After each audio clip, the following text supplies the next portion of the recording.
the Lemurian race. A passage from the Akasha Chronicle, referring to a very distant prehistoric period in the development of mankind, will be set forth in this chapter. This period precedes the one depicted in the descriptions given above.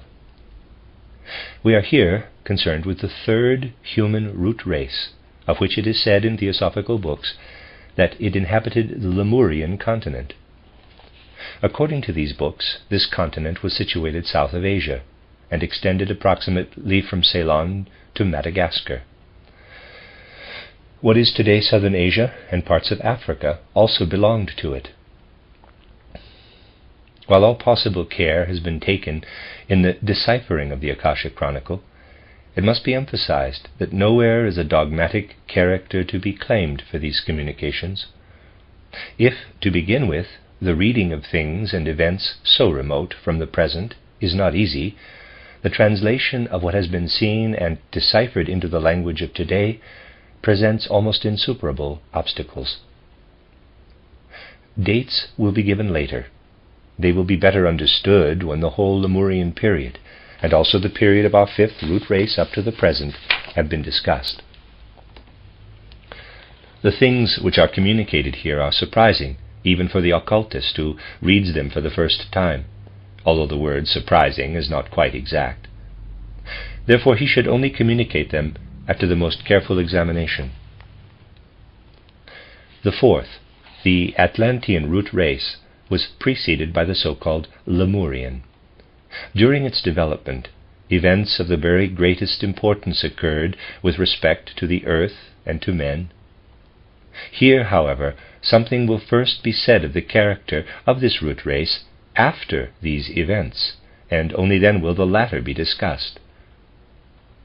By and large, memory was not yet developed among this race. While men could have ideas of things and events, these ideas did not remain in the memory. Therefore, they did not yet have a language in the true sense. Rather, what they could utter were natural sounds, which expressed their sensations, pleasure, joy, pain, and so forth, but which did not designate external objects. But their ideas had a quite different strength from those of later men. Through this strength, they acted upon their environment. Other men, animals, plants, and even lifeless objects could feel this action and could be influenced purely by ideas. Thus the Lemurian could communicate with his fellow men without needing a language. This communication consisted in a kind of quote-unquote thought reading. The Lemurian derived the strength of his ideas directly from the objects which surrounded him. It flowed to him from the energy of growth of plants, from the life force of animals. In this manner he understood plants and animals in their inner action and life. He even understood the physical and chemical forces of lifeless objects in the same way. When he built something, he did not first have to calculate the load limit of a tree trunk, the weight of a stone. He could see how much the tree trunk could bear, where the stone, in view of its weight, would lift, where it would not. Thus the Lemurian built without engineering knowledge, on the basis of his faculty of imagination, which acted with the sureness of a kind of instinct. Moreover, to a great extent, he had power over his own body. When it was necessary, he could increase the strength of his arm by a simple effort of the will. For example, he could lift enormous loads merely by using his will. If later the Atlantean was helped by his control of the life force, the Lemurian was helped by his mastery of the will. He was, the expression should not be misinterpreted, a born magician in all fields of lower human activities. The goal of the Lemurians was the development of the will, of the faculty of imagination. The education of children was wholly directed toward this. The boys were hardened in the strongest manner. They had to learn to undergo dangers, to overcome pain, to accomplish daring deeds. Those who could not bear tortures, who could not undergo dangers, were not regarded as useful members of mankind. They were left to perish under these exertions. What the Akasha Chronicle shows with respect to this raising of children surpasses everything contemporary man can picture to himself in his boldest imaginings. The bearing of heat, even of a searing fire, the piercing of the body with pointed objects were quite common procedures. The raising of girls was different. While the female child was also hardened, everything else was directed toward her developing a strong imagination. For example, she was exposed to the storm in order calmly to feel its dreadful beauty. She had to witness the combats of the men fearlessly, filled only with a feeling of appreciation of the strength and power she saw before her. Thereby propensities for dreaming and for fantasy developed in the girl, and these were highly valued. Because no memory existed, these propensities could not degenerate. The dream or fantasy conceptions in question lasted only as long as there was a corresponding external cause. Thus they had a real basis in external things. They did not lose themselves in bottomless depths. It was, so to speak, nature's own fantasy and dreaming which were put into the female soul. The Lemurians did not have dwellings in our sense, except in their latest times. They lived where nature gave them the opportunity to do so. The caves which they used were only altered and extended insofar as necessary. Later they built such caves themselves, and at that time they developed great skill for such constructions. One must not imagine, however, that they did not also execute more artful constructions, but these did not serve as dwellings. In the earliest times, they originated in the desire to give to the things of nature a man-made form. Hills were remodeled in such a way that the form afforded man joy and pleasure. Stones were put together for the same purpose, or in order to be used for certain activities. The places where the children were hardened were surrounded with walls of this kind. Toward the end of this period, the buildings which served for the cultivation of, quote, divine wisdom and divine art, unquote, became more and more imposing and ornate. These institutions differed in every respect from what temples were later, for they were educational and scientific institutions at the same time. He who was found fit was here initiated into the science of the universal laws and into the handling of them. If the Lemurian was a born magician, this talent was here developed into art and insight. Only those could be admitted who, through all kinds of discipline, had acquired the ability to overcome themselves to the greatest extent. For all others, what went on in these institutions was the deepest secret. Here one learned to know and to control the forces of nature through direct contemplation of them. But the learning was such that in man the forces of nature changed into forces of the will. He himself could thereby execute what nature accomplishes.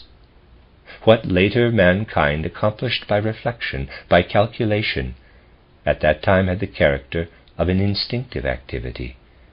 But here one must not use the word instinct in the same sense in which one is accustomed to apply it to the animal world. For the activities of Lemurian humanity towered high above everything the animal world can produce through instinct. They even stood far above what mankind has since acquired in the way of art and sciences through memory, reason, and imagination. If one were to use an expression for these institutions, which would facilitate an understanding of them, one could call them, quote, colleges of willpower and of the clairvoyant power of the imagination. From them emerged the men who in every respect became rulers of the others. Today it is difficult to give in words a true conception of all these conditions, for everything on earth has changed since that time. Nature itself and all human life were different. Therefore human labor and the relationship of man to man differed greatly from what is customary today. The air was much thicker even than in later Atlantean times, the water much thinner, and what forms the firm crust of our earth today was not yet as hard as it later became.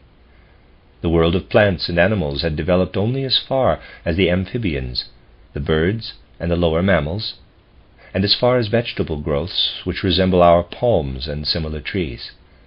However, all forms were different from what they are today. What now exists only in small forms was then developed to gigantic sizes. At that time our small ferns were trees and formed mighty forests. The modern higher mammals did not exist. On the other hand, a great part of humanity was on such a low stage of development that one cannot but designate it as animal. What has been described here was true only of a small part of mankind. The rest lived their life in animalism. In their external appearance and in their way of life, these animal men were quite different from the small group. They were not especially different from the lower mammals, which resembled them in form in certain respects. A few more words must be said about the significance of the above-mentioned temple localities. What was cultivated there was not really religion. It was divine wisdom and art. Man felt that what was given to him there was a direct gift from the spiritual, universal forces. When he received this gift, he considered himself a, quote, servant, unquote, of these universal forces. He felt himself sanctified from everything unspiritual. If one wishes to speak of religion at this stage of the development of mankind, one could call it, quote, religion of the will, unquote. The religious temper and dedication lay in the fact that man guarded the powers granted to him as a strict divine secret, and that he led a life through which he sanctified his power. Persons who had such powers were regarded by others with great awe and veneration. And this awe and veneration were not called forth by laws or something similar, but by the immediate power which these persons exercised. The uninitiated, of course, stood under the magical influence of the initiated. It was also natural that the latter considered themselves to be sanctified personages, for in their temples they participated in direct contemplation of the active forces of nature. They looked into the creative workshop of nature. They experienced a communion with the beings which build the world itself. One can call this communication an association with the gods. What later developed as initiation, as mystery, emerged from this original manner of communication of men with the gods. In subsequent times, this communication had to become different, since the human imagination, the human spirit, took other forms. Of special importance is something which occurred in the course of Lemurian development by virtue of the fact that the women lived in the manner described above. They thereby developed special human powers. Their faculty of imagination, which was in alliance with nature, became the basis for a higher development of the life of ideas. They took the forces of nature into themselves, where they had an after effect in the soul. Thus the germs of memory were formed.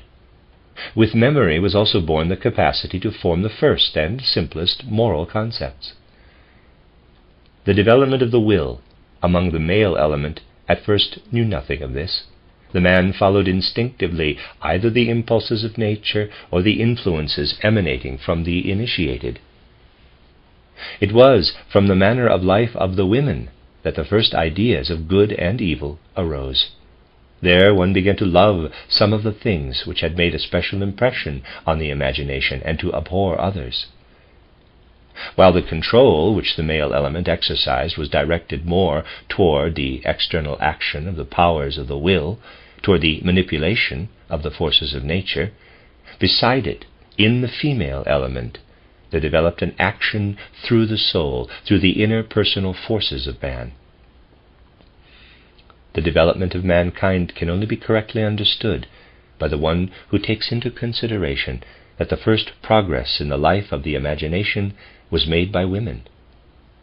The development connected with the life of the imagination, with the formation of memory, of customs which formed the seeds for a life of law, for a kind of morals, came from this side.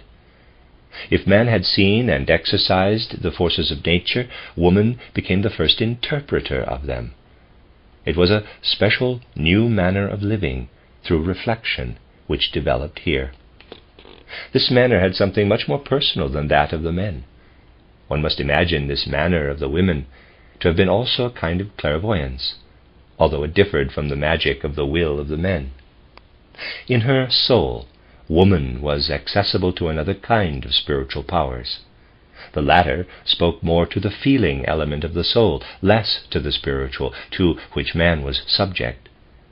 Thus there emanated from men an effect which was more natural divine, from women one which was more soul divine. The development which woman went through during the Lemurian period had the result that at the appearance of the next, the Atlantean root race on Earth, an important role devolved upon her. This appearance took place under the influence of highly developed entities who were familiar with the laws of the formation of races and capable of guiding the existing forces of human nature into such paths that a new race could come into being. These beings will be specially mentioned further on. May it suffice for the moment to say that they possessed superhuman wisdom and power. They now isolated a small group out of Lemurian mankind and designated these to be the ancestors of the coming Atlantean race. The place where they did this was situated in the tropical zone. Under their direction, the men of this group had been trained in the control of the natural forces.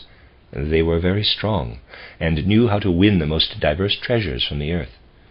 They could cultivate the fields and use their fruits for their subsistence. They had become characters of strong will through the discipline to which they had been subjected. Their souls and hearts were developed only in small measure. On the other hand, these had been developed among the women. Memory and fantasy and everything connected with them were to be found among the latter.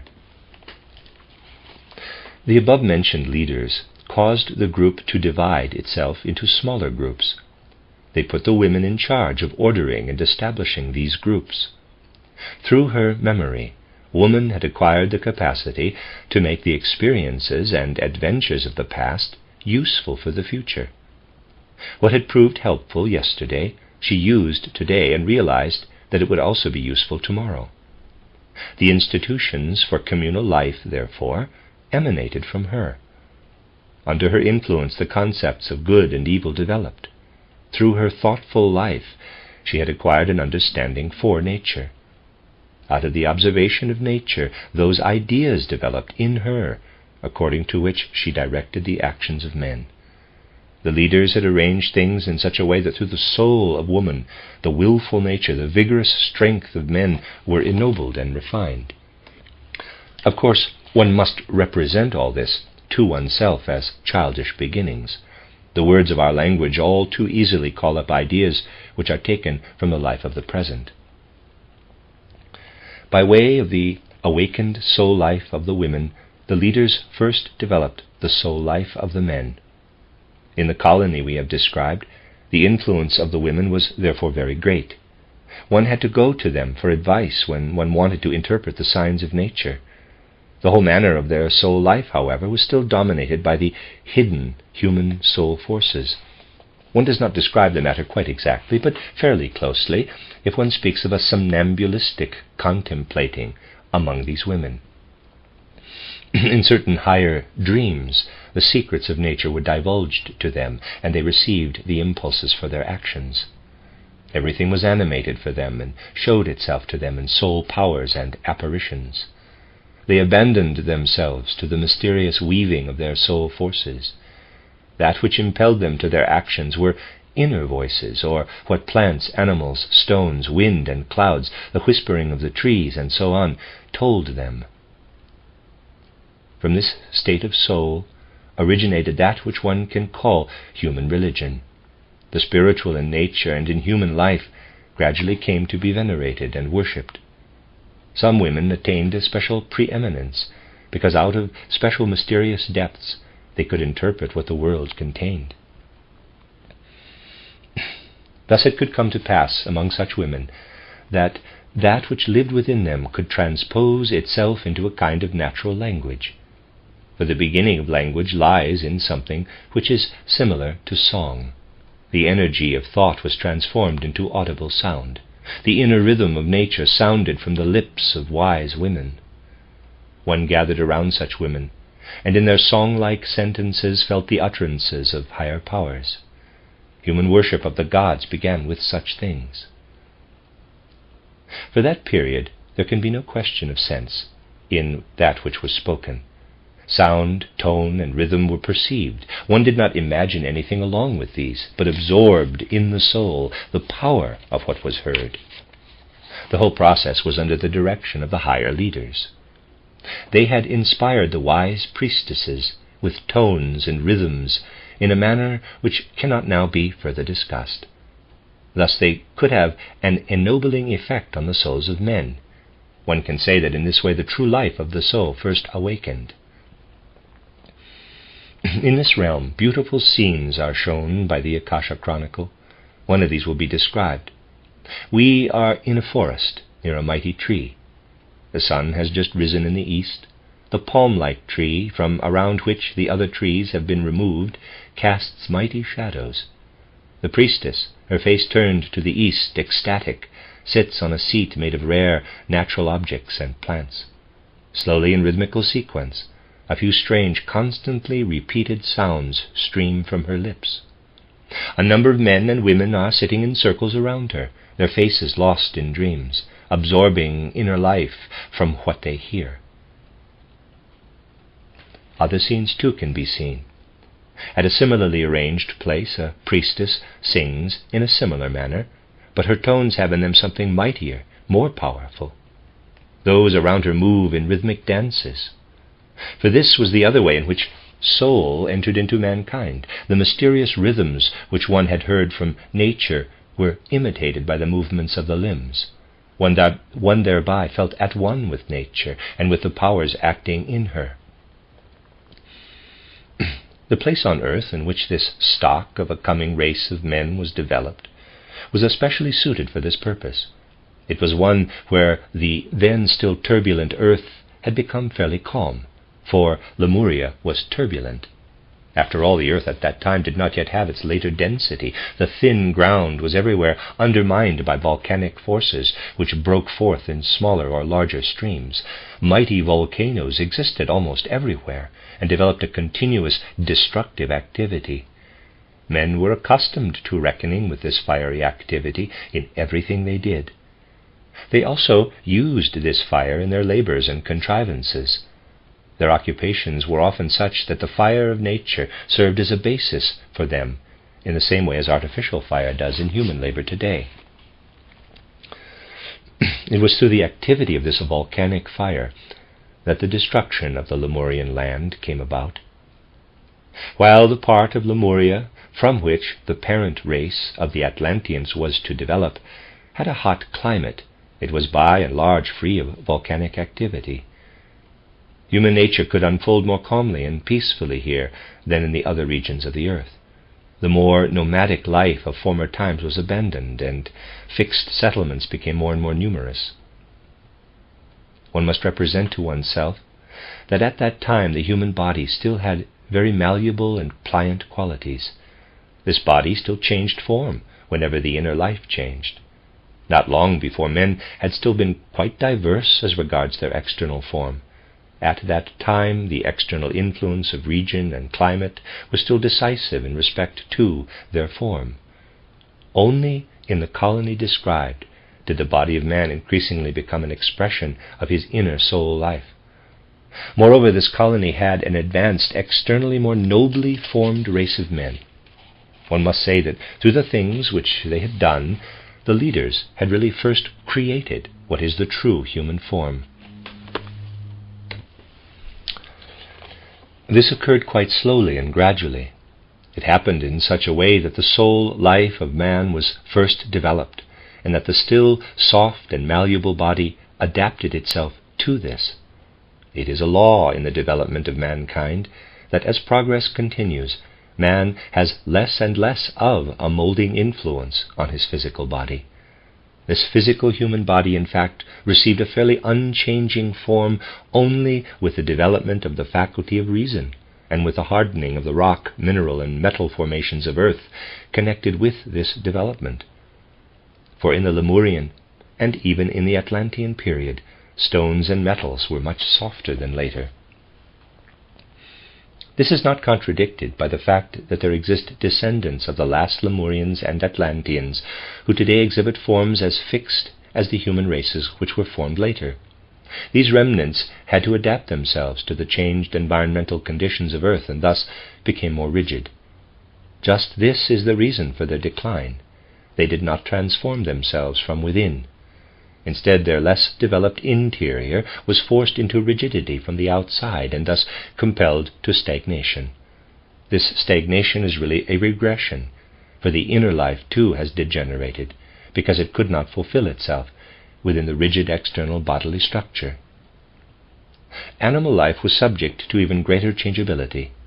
We shall speak further about the animal species existing at the time of the development of man and about their origin, as well as about the development of new animal forms after man already existed. Here we shall say only that the existing animal species continually transformed themselves and that new ones were developing. This transformation was, of course, a gradual one. The reasons for the transformation lay in part in a change of habitat and of the manner of life. The animals had a capacity of extraordinarily rapid adaptation to new conditions.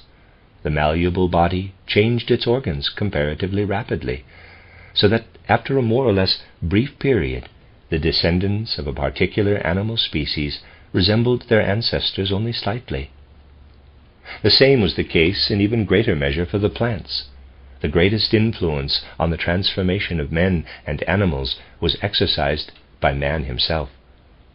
This was true whether he instinctively brought organisms into such an environment that they assumed certain forms, or whether he achieved this by experiments in breeding. The transforming influence of man on nature was immeasurably great at that time compared with the conditions of today. This was especially the case in the colony we have described, for there the leaders directed this transformation in a way of which men were not conscious.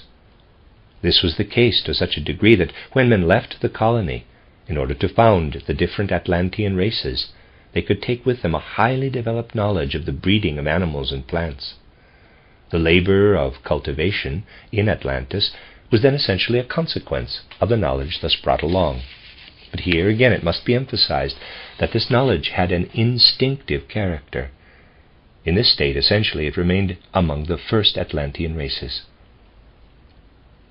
The preeminence of the feminine soul, which has been described, was especially strong in the last Lemurian period and continued into the Atlantean times, during which the fourth subrace was preparing itself. But one must not imagine that this was the case among all of mankind. It was true, however, for that part of the population of Earth from which the truly advanced races later emerged. This influence exercised the strongest effect upon all that which in man is unconscious. The development of certain constant gestures, the refinements of sensory perception, the feeling for beauty, a good part of the general life of sensations and feelings which is common to all men.